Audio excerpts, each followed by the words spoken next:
udah disinggung tentang metode-metode pembelajaran itu seperti apa aja gitu. Ada tadi ada 8 metode ya yang dijelaskan oleh Febri.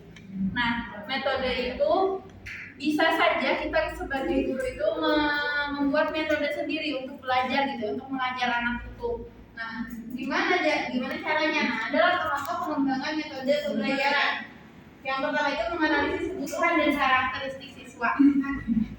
Yang paling pertama yang paling penting itu menganalisis karakter serta kebutuhan yang siswa harus dapatkan gitu. Tidak mungkin sekarang kalau misalkan kita ngajar ke anak yang tidak bisa mendengar, metode ceramah itu nggak akan bisa nggak akan bisa efektif gitu kan ya, nggak akan bisa.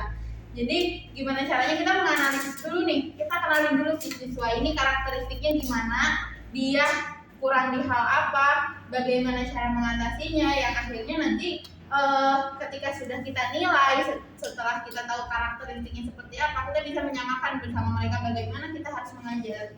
Kemudian merumuskan tujuan pembelajaran, instructional objective, merumuskan tujuan pembelajaran. Jadi kita kalau misalkan dalam sekolah-sekolah biasanya itu ada yang namanya RPP gitu ya, atau TP ya, ATP tujuan pembelajaran, capaian kompetensi yang kayak gitu-gitu itu harus dirumuskan. Karena kalau misalkan yang kalian sering dengar tuh gimana kita mau ngajar kalau kita nggak tahu tujuan belajar ini tuh apa gitu kan. Nah, kemudian terus ada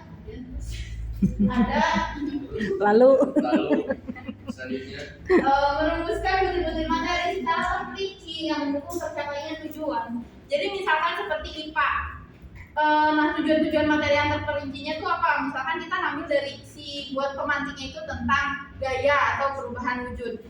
Nah itu akan lebih mempermudah kita dalam menjelaskan, karena yang saya lihat pun pada saat ini melihat buku anak-anak SD itu bahasanya lumayan agak sulit ya. Kalau melihat buku-buku paket anak-anak SD itu lumayan agak sulit untuk dibaca anak tuh sekedar dibaca. Makanya kita sebagai guru tuh harus pinter-pinter nyari bahasa yang mudah mereka mengerti gitu kan. Nah, kita nyari pemantik buat mereka ingat gitu, kayak singkatan yang kayak gitu-gitu.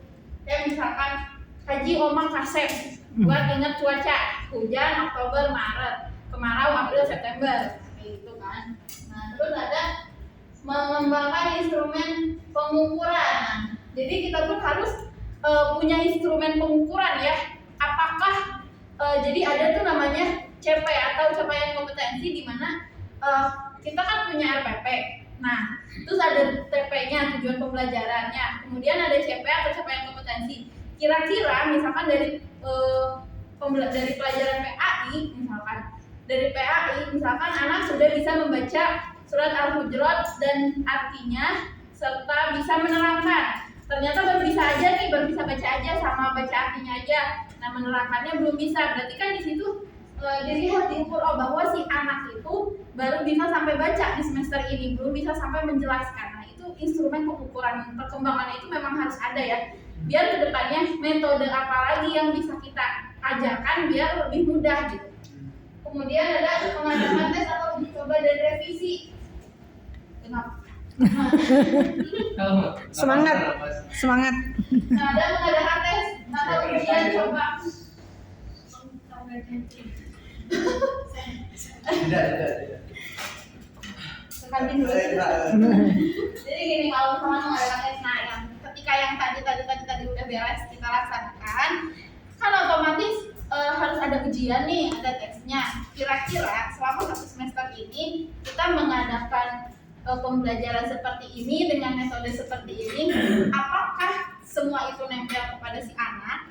Apakah pengetahuan itu bisa diingat oleh si anak? Nah, dilihatnya dari tadi tesnya itu, tes dan uji coba atau dari revisinya gitu kan, dilihat dari endingnya itu. Kalau misalkan ternyata berhasilnya cuma di 10 anak dari 30 anak, nah berarti otomatis yang 20 lagi kenapa nggak bisa? Kita cari metode baru yang kemungkinan orang yang nggak bisanya tuh atau si anak yang nggak bisanya tuh sedikit gitu. Misalkan 1 atau 2 anak yang nggak bisanya gitu, cari metode-metode baru. Misalkan seperti kalau misalkan di SD sendiri, misalkan dari jam 7:30 sampai jam 9:30 itu belajarnya IPA. jangankan anak gurunya liar gitu kan ya 2 jam di kelas ngomongin IPA gitu. Jadi memang harus ada metode yang kita ambil. Misalkan karena di waktu-waktu awal itu anak-anak tuh lagi semangat-semangatnya belajar atau otaknya lagi fresh, bisa kita dengan metode tanya jawab atau metode ceramah itu bisa yang akhirnya nanti kita nyambungnya ke metode repetisi. Jadi tadi yang udah dijelasin kita bareng-bareng, yang udah ditanya jawabin, coba tulis di buku misalkan dulu. Resitasi. Nah, udah misalkan akhirnya anak pun perlu istirahat kan, 15 menit istirahat, kemudian kita ulang lagi sebelum istirahat sekolah. Nah, abis istirahat biasanya anak-anak capek kan, kalau udah gitu kenyang atau segala macam. Nah, gimana sih caranya biar si anak ini ketika setelah istirahat mereka masih bisa belajar dalam keadaan yang capek, haludan, keringetan. Nah, kalau saya sendiri pakai metode kita nulis di papan tulis, mereka suruh salin. Jadi kan ketika nyalin mereka diem kan, anteng. Nah, ketika udah beres nyalin, ibu udah beres, baru kasih soal, udah dikasih soal, dikumpulin, boleh istirahat lagi, kemudian di akhir baru kita review pelajarannya. Tadi kalian belajar apa aja, ditulis apa aja, kayak gitu. Dan ini metode yang baru saya gunakan.